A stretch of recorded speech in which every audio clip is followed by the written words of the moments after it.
అందరికీ నమస్కారం. ఈ మధ్య సోషల్ మీడియాలో ఒక వీడియో చూసా. మన తెలుగు రాష్ట్రాల్లో క్రైస్తవులు ఒక సభను ఏర్పాటు చేసుకొని, అక్కడ వాళ్ళు సువార్త ప్రకటిస్తున్నారనమాట. అంటే అక్కడికొచ్చినోళ్ళకే. కానీ అక్కడికి మనోళ్ళెళ్ళిండ్రు. మనోళ్ళంటే హిందూ సోదరులు. తప్పుగా అనుకోవద్దు. వాళ్ళు క్రీస్తును వ్యతిరేకించేవాళ్ళనమాట. అది ఓకే. అక్కడికెళ్ళేసి ఆ సభను ఆపేసి జై శ్రీరామ్, జై శ్రీరామ్, జై శ్రీరామ్ అని గొడవ చేయడం నేను చూసా సోషల్ మీడియాలో. నేను అడుగుతున్నాను, ఎవరైనా సరే రాముడిని నమ్ముకున్న వ్యక్తి అట్లా చేస్తాడా?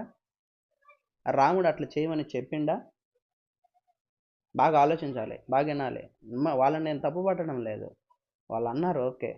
నిజమైన హిందూ సోదరులు ఎవరైనా అట్లా చేస్తారా? చేయరు. వాళ్ళు ఎవరిని డిస్టర్బ్ చేయరు. ఎందుకంటే నేను ఒకటి నమ్ముతా, నిజంగానే హిందువులు ఇట్లాంటివి చేయాలనుకుంటే భారతదేశంలో నిజంగా ఈ ఇస్లాం కానీ క్రిస్టియానిటీ కానీ రెండు ఉండేటివి కాదు. ఎందుకంటే వాళ్ళది అలాంటి మనస్తత్వమే కాదు. ఇప్పుడు చాలామంది క్రైస్తవుల్లో ఉన్నది ఎవరు? ముందు హిందువులుగా ఉండి తర్వాత ప్రభువుని నమ్ముకున్న వాళ్ళు.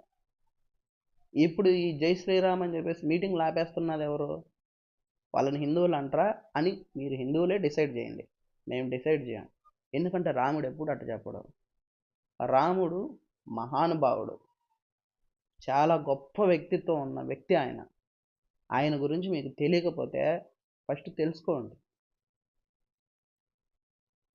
పోనీ తెలుసుకోలేకపోతే మమ్మల్ని అడగండి, మేము చెప్తాం. మమ్మల్ని అంటే నన్ను అడగండి, నేను చెప్తా. అందరు క్రైస్తవులకు తెలిసి ఉండకపోవచ్చు, నాకు తెలుసు రాముడి వ్యక్తిత్వం గురించి. నాకు చాలా ఇష్టం ఆయన క్యారెక్టర్ అంటే. One of the finest character. అటువంటి వ్యక్తి వేరే వాళ్ళు ఏదైనా చేసుకుంటా అంటే చెడగొట్టమని ఖచ్చితంగా చెప్పడం. అంత గొప్ప వ్యక్తి పేరు చెప్తున్నారు, ఇక్కడ చేసే పని చెడ్డది. రాముడు కూడా మెచ్చడండి అలాంటి పనులు చేస్తే.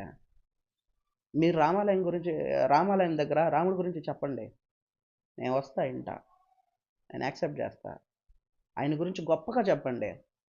మనం గొప్ప కావాలంటే వేరే వాళ్ళని చెడగొట్టాల్సిన అవసరం లే. మన దగ్గర ఉన్న విషయాన్ని చెప్తే చాలు. అది నేర్చుకోండి.